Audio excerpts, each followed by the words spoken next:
अब प्रस्तुत गर्दैछु अथ श्री स्वस्तानी व्रतकर्ताको 6औं अध्याय। यसमा चाहिँ दक्ष यज्ञ उपाख्यान, यसमा चाहिँ दक्ष प्रजापतिले गरेको यज्ञको बारेमा चाहिँ यसमा वर्णन गरिएको छ, व्याख्या गरिएको छ। आशा छ हजुरहरूले सबैले स्किप नगरिकन सुरुदेखि लास्ट अन्तिमसम्म सुनिदिनुहुन्छ भन्नेमा म विश्वस्त छु। अब सुरु गरौँ है त कथा। कुमारजी आज्ञा गर्नुहुन्छ, हे अगस्त्य मुनि, यस्तो किसिमसँग मैले त्रिपुरदाह सुनाएँ, अब के सुन्ने इच्छा छ यस्तो कुरा सुने। अगस्त्य मुनि बिन्ती गर्छन्, हे कुमारजी, दक्ष प्रजापतिको 33 कोटी कन्या 33 कोटी देवताले विवाह गरी सती देवीलाई विष्णु भगवानको छलले शिवजीले प्राप्त गर्नुभयो। त्यसपछि सतीको मृत्यु के कारण परेर भयो, यस विषयमा सुन्ने इच्छा छ, सुनाइ बक्सियो छ। यस्तो आग्रह गरेको सुनि कुमारजी भन्नुहुन्छ, हे मुनि, एक दिन दक्ष प्रजापतिले बिरणीसित भने, हे स्त्री, मैले यज्ञ गर्ने इच्छा गरेको धेरै समय भयो। अब त्यो यज्ञ गर्ने इच्छा बलवती भयो, तसर्थ तिमी सम्पूर्ण सामग्री तयार गर अनि महादेव र सतीदेवी बाहेक अरू छोरी ज्वाइँ ब्रह्मा विष्णु आदि समस्त देवता यक्षे गन्धर्व किन्नर नाग दैत्य अप्सरा 10 दिपालाई निमन्त्रणा गर्न पठाऊ भने आफ्नो स्वामीको आज्ञा पाई बिरणीले सम्पूर्ण सामग्री तयार पारी महादेव र सतीदेवी बाहेक सबै छोरी ज्वाइँ ब्रह्मा विष्णु यक्षे गन्धर्व किन्नर दैत्य नाग अप्सरा 10 दिक्पालहरूलाई निमन्त्रणा पठाइन्। दक्षका सबै छोरी ज्वाइँहरू नाना वस्त्र अलङ्कार परि यज्ञमा हुन अनेक मणिमाणिक्य फूल फलफूल वस्त्रादि होममा होम गर्ने सामग्री लिएर दक्ष प्रजापतिको यज्ञ हेर्न भने आए। दक्षले पनि सबै आएका व्यक्तिहरूलाई यता योग्य सेवा सत्कार गरेर राखे। सुदिनमा यज्ञ आरम्भ भयो। त्यो अश्वमेध यज्ञ कस्तो भने नन्दी भृङ्गी चतुर्पष्टि योगिनी भूत प्रेत पिचाच प्रथमगण सहित भए श्री महादेव बस्दा जस्तो शोभा हुन्छ त्यस्तै 33 कोटी ज्वाइँ र ब्रह्मा विष्णु आदि देवता ऋषि यक्षे गन्धर्व किन्नर दैत्य नाग अप्सराहरू नाना वस्त्र अलङ्कार परि ऊभन्दा उराम्री भई नाचगान गरी मङ्गलको निमित्त सुवर्णमय कलश सहित अश्वमेघ यज्ञ गर्दा शोभायमान देखियो। त्यसरी अश्वमेघ यज्ञ चलिरहेको बखतमा नारद मुनिले को आएनन् भनी आसनबाट उठेर चारैतिर हेर्न लागे। दक्षका 33 कोटी कन्या ब्रह्मा विष्णु पार्वती सकल देवता ऋषि यक्षे गन्धर्व किन्नर नाग अप्सरा आदि सबैलाई देखे, तर महादेव र सती देवीलाई देखेनन्। बिना महादेवको यो दक्ष प्रजापतिको यज्ञ कसरी पूर्ण होला, के कारण हो, निम्ता पठाउनु पो बिर्सेका हुन् कि अथवा अरू कुनै कारण छ कि भन्ने मनमा तर्क गर्दै तुरन्त त्यहाँबाट अन्तर्ध्यान भई कैलाश पर्वतमा गए। त्यसै बेला उता महादेवले सती देवीलाई, हे प्रिय, आज हामी दुवैजना जुवा खेलौँ आऊ भन्नुभयो र सतीदेवीले हवस भनी पासा ल्याइन् र दुवैजना प्रेम साथ जुवा खेल्न लागे। खेलमा सतीदेवीले जितिन् र स्वामीलाई गिज्याउन लागिन्। अनि शिवजी झोकेर झोली थापे, त्यो पनि जितिन्। अनि नागरूपी गहना थापे, त्यो पनि जितिन्। त्यसै बेला दक्षको निम्ता पाएर देवता दानव यक्षे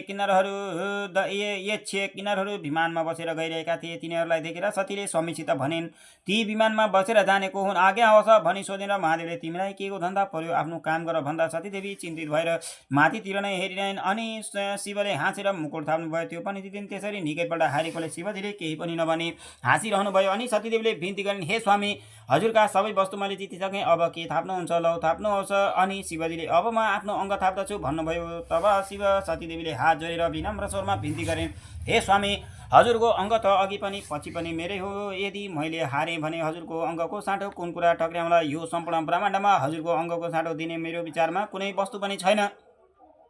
अनि हजुरको अङ्ग जुवा खेली जितेर आफ्नो बनाउनु पर्ने पनि केही आवश्यकता थिएन। जुन दिन मेरा पिता माताले तिलको सहित हजुरको हातमा मेरा हात राखिदिएका थिए, उसै दिनदेखि हजुरको अङ्ग मेरो र मेरो अङ्ग हजुरको भइसक्यो, यसमा कुनै शङ्का छैन र हजुरले आफ्नो अङ्ग थाप्नु पर्दैन। सतीदेवीको त्यस्तो स्नेहपूर्ण वचन सुनेर महादेव प्रसन्न भई, धन्य तिमी भनेर जुवा खेल्न छाडे मिठा वार्ता गरेर कैलाशमा बसेका थिए। त्यसै बेला नारद मुनि पुगेर सती र शिवलाई साष्टाङ्ग दण्डवत गरी हात जोडेर उभिरहे। श्री महादेव कस्ता भने चटाको मुकुट बनाई बाघका छालाका पटुका कसेका हात्तीका छाला ओढेर सर्वाङ्गमा भस्म लेपन गरी स्थान स्थानमा सर्पको गहना लगाई घाँटीमा मुण्डलमाला पहिरी सतीदेवीलाई काखमा लिएर कोटी सूर्य झैँ तेजले ज्वालायमान भई नन्दी भृङ्गी भूत प्रेत डाकिनी साकिनी द्वारमा राखेर प्रथमगण सहित भइरहेका महादेवलाई नारदले देखेर हर्ष मानी बारम्बार चरणमा गिरी दण्डवत गर्दा भए। त्यसरी नारदजीले भक्ति गरेको देखि मनमा आनन्द माने श्री महादेवले आज्ञा भयो, हे मुनि,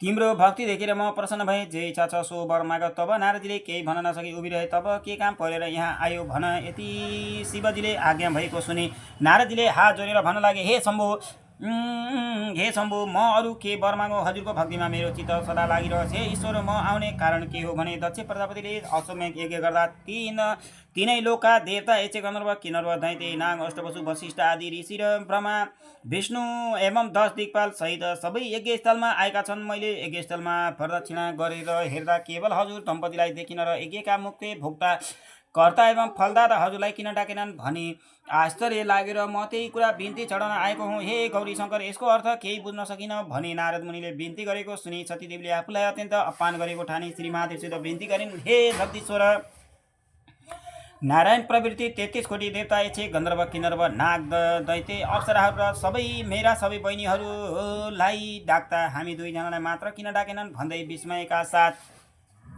आँखाबाट आँसु बगाएर मलिन मुख भएकी सतीदेवलाई शिवजीले आज्ञा भयो। हे प्रिय, तिमी दुःख नमान, किनभने तिमी नरुचाएकी छोरी म मन नपरेको ज्वाइँ डाकेनन् त के भयो?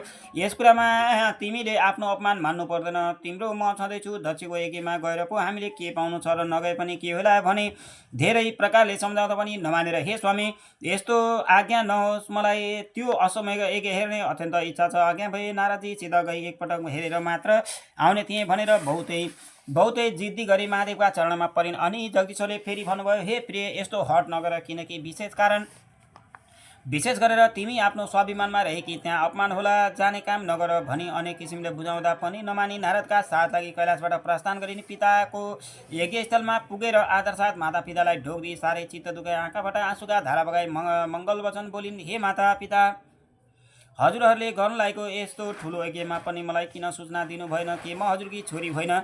मैले के अपराध गरेँ अथवा मेरा स्वामीले हजुरको विराम गरिदिनु भयो? आज्ञा अवश्य। विष्णु प्रवृत्ति 33 कोटी देवता यक्ष गन्धर्व किन्नर नाग दैत्य नाग अप्सरा र ऋषि मुनि एवं 10 दिक्पाल स्त्री पुरुष सहित सबै डाकेर केवल हामी दुईजनालाई मात्र किन डाक्नु भएन? फेरि यज्ञका कर्ता धर्ता महादेव नै हुनुहुन्छ। उनी बिना हजुरको यो यज्ञ कसरी पूर्ण होला? यज्ञको फल दिने पनि उहाँ नै होइ बक्सन्छ। देवताका देवता पनि शिव नै होइ बक्सन्छ। फेरि सृष्टि गर्दा पनि उहाँ नै होइ बक्सन्छ। महादेव बिना गरेको यज्ञ निष्फल हुन्छ। यज्ञकर्ता नभएको यस्तो अशुद्ध यज्ञ किन आरम्भ गर्नुभयो? त्यसैले हजुरहरूको कदापि जय हुने छैन। श्री महादेवलाई तुरन्त डाक्न पठाइनुहोस्।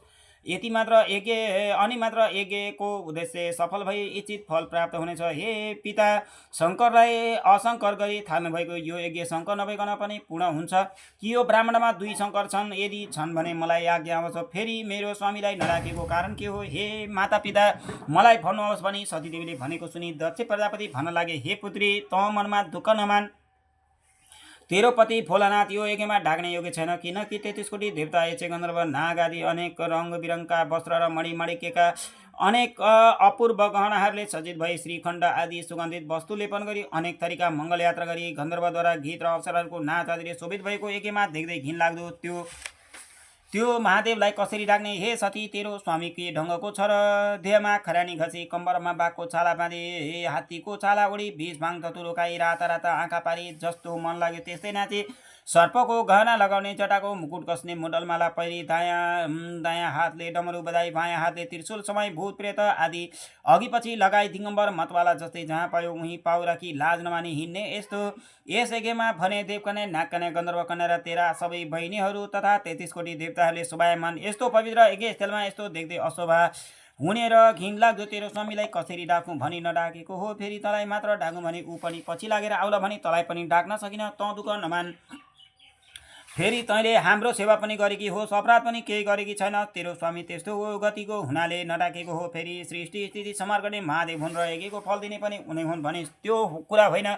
त्यो त बौला मात्र हो। यज्ञकर्ता श्री नारायण हुन्, सृष्टिकर्ता चतुर्मुख ब्रह्मा हुन्, स्थिति संहारकर्ता पनि नारायण महाविष्णु हुन्। त्यो महादेव कहाँको देवता हो? त्यसलाई नडाकेर मेरो यज्ञ कसरी अपूर्ण होला? तेरो स्वामी महादेवलाई त म कसै गरी पनि डाक्दिनँ। त्यसैले मेरो यज्ञमा के वरदान देला? 33 कोटी देवता ब्रह्मा विष्णु स्वयं उपस्थित छन् भनी दक्ष प्रजापतिले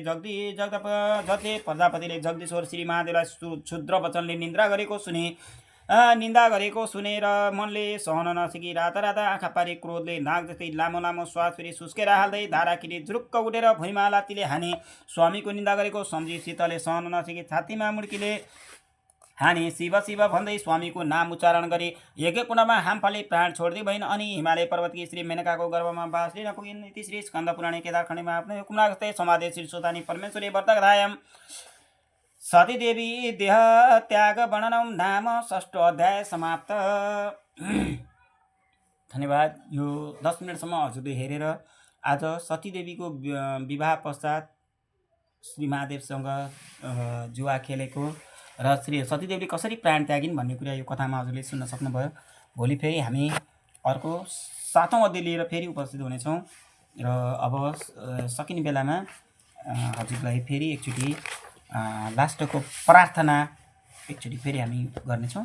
म फुल अक्षता फुल लिएर जौतिल फुल अक्षता भेटी नैवेद्य लिएर यहाँनिर हात जोड्छु। हजुरहरू पनि यता सके भगवान्लाई चढाउनु होला। उपनयन्तु मङ्गलम सकल जनमालय श्रीमान दिनकर किरण नवतीत नवनलिन दल निवेचन कृष्ण काले वर्षतु बद्धन विधि विशेषतालिनी स्वयं चोबरेदो प्रणवं सन्तु निर्भय अपुत्र पौत्रिण सन्तु पौत्रिण निधना सदना सन्तु जीवन्तु शरदां शतं तत्रैव गङ्गा यमुना च तत्र गोदावरी सिन्धु सरस्वती च तीर्थानि सर्वाणि वसन्ति तत्र यात्रा अस्ति उदो द्वारकता प्रसङ्गं या कुन्दे तुषारहतमला या सुवर्धा वीरता या वीणा वरन्दे मलकरा या श्वेत पद्मासना या ब्रह्माच्युत शङ्कर परदेवी विधेवरी सदा वन्दिता नामा पातु सरस्वती भगवती निश्चयमदालिपः कायन वाचा मञ्चिन्द्रिवा बुधर्मनव प्रति सौभत करोमि तत् सकलं परस्मै नारायणेति समर्पित श्री सुस्थानी देवव्रत प्रणमस्तु। श्री सुस्थानी परमेश्वरी हजुरको प्रसाद लिएर नमस्कार। यहाँहरूलाई मेरो युट्युब च्यानललाई पनि सब्सक्राइब गरिदिनु होला हजुरहरूले।